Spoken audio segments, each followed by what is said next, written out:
Hello everyone, নতুন একটা দিন নতুন একটা ব্লগে সকলকে অনেক স্বাগত। তোমরা কেমন আছো? আমি কিন্তু খুব একটাও ভালো নেই। তার কারণ প্রীতিশ এখনো অবধি আসেনি, আর যেহেতু প্রীতিশ নেই সেহেতু আমি ভাবলাম যে আমার যত ইম্পর্টেন্ট কাজ আছে সেগুলোকে আমি কমপ্লিট করি। কারণ ও চলে আসলে আমি এই যে 10 দিন বাড়ির মধ্যে বন্দি হয়েছিলাম বিকেলবেলার টাইমটায় স্পেশালি, সেটাও আসলে ফুলফিল আমাকে করতেই হবে। আর আমি এই মুহূর্তে আমার ঘরের ওলটপালট করতে চলেছি।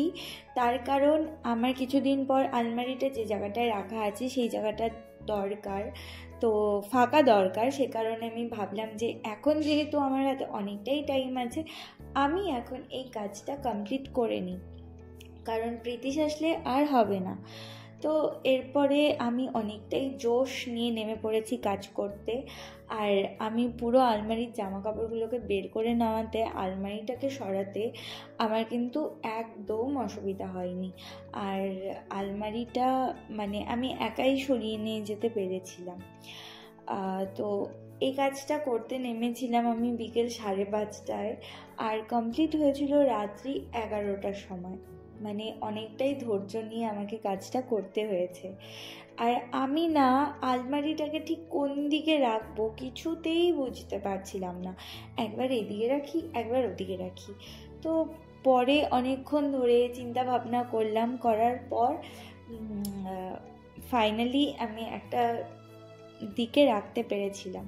আর ঘর সাজানোটাও না একটা আর্ট, মানে সুন্দর করে ঘর সাজানো গোছানো থাকলে দেখতেও খুব সুন্দর লাগে। বাড়ি তোমার যেমনই হোক না কেন, তুমি অট্টালিকায় থাকো বা কুঁড়ে ঘরে থাকো, যদি ঘরটা সুন্দর করে সাজানো গোছানো থাকে তবে সেটাও স্বর্গ বলে মনে হয়।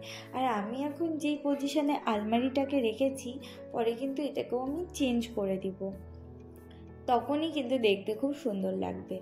আর এই দেখো, এই হলো প্রীতিশের দেওয়া আমাকে প্রতি বছরের গোলাপ ফুল, যেটা ও আমাকে প্রতি বছর সরস্বতী পুজোর সময় আর ভ্যালেন্টাইন্স ডেতে দিয়েই থাকে। আর আমার কাছে এটা ভীষণই স্পেশাল বলে মনে করি আমি। আর আমি না পুরনো এরকম ছোট ছোট স্মৃতি রেখে দিতে পছন্দ করি। যখন খুব বেশি মন খারাপ হয়, কোনো কিছু ভালো লাগে না, মুড অফ থাকে, তখন এই যে ছোট ছোট স্মৃতিগুলো যখন দেখি তখন মনটা একদম ভালো হয়ে যায়। আমার এটা মানে পার্সোনালি আমি এটা মনে করি যে ছোট ছোট জিনিসেও অনেক আনন্দ, অনেক সুখ থাকে।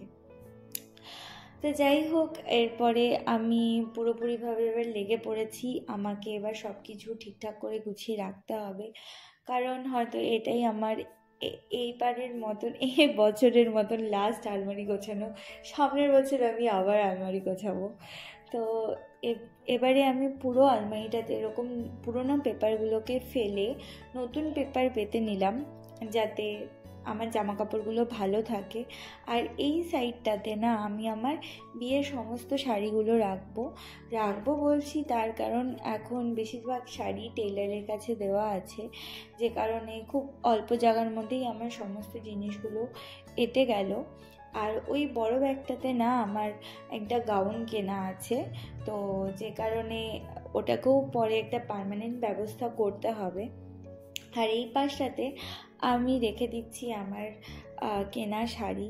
এই কয়েক বছরে আমি বেশ ভালোই শাড়ি কিনে ফেলেছি, পুরো দাগটা কেমন ভরে গিয়েছে, কিন্তু তারপরে কোথাও যাওয়ার সময় কেন জানি মনে হয় আমার শাড়িই নেই। তো এরপরে পুরো আলমারিটা গুছিয়ে নিয়েছি। আর এই দেখো আমি পুরোটা গুছিয়ে নিয়েছি, আর বাদবাকি অবস্থা আর কি বলি। তো এরপর সবার আগে আমি বিছানাটাকে পরিষ্কার করে নিচ্ছি, কারণ বিছানাটা পরিষ্কার হয়ে গেলে আমি মনে করি হাফ কাজ আমার কমপ্লিট হয়ে গেছে। কারণ কাজ করতে করতে যদি আমি হাঁপিয়েও যাই তাহলে আমি বিছানাটার মধ্যে বসে একটু রেস্ট নিতে পারবো। আর এই ভিডিওতে যতটা দেখা যাচ্ছে যে আমি কাজ করেই যাচ্ছি সেরকম কিছুই নয়। আমি কিন্তু কাজও করেছি, আবার একটু বসে বসে রেস্ট নিয়েছি, আর অবশ্যই গান শুনতে শুনতে কাজ করেছি।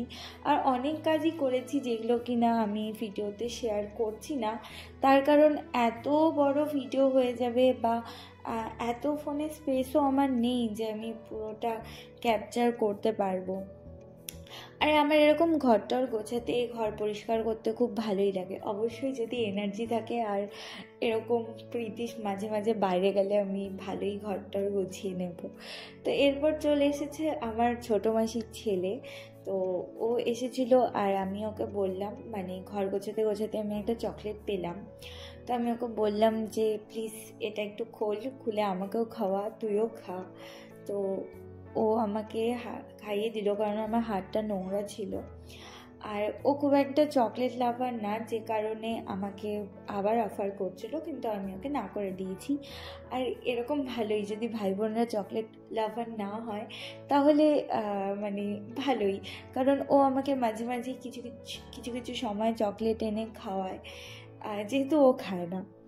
আর এই ট্রলিটার মধ্যে না আমার বাবার, আমার বোনের কিছু ভালো ভালো জামাই ছিল, যেগুলো কিনা ছোট হয়ে গিয়েছিল, টাইট হয়ে গিয়েছিল, যেগুলো আমাদের হয় না। তো ভেবেছি যে যাদের দরকার তাদেরকে দিয়ে দিব। খুব মানে ভালো ভালোই জামা ছিল ওখানে, খুব একটাও খারাপ হয়ে যায়নি, রং বলো কোনো কিছুই খারাপ হয়ে যায়নি।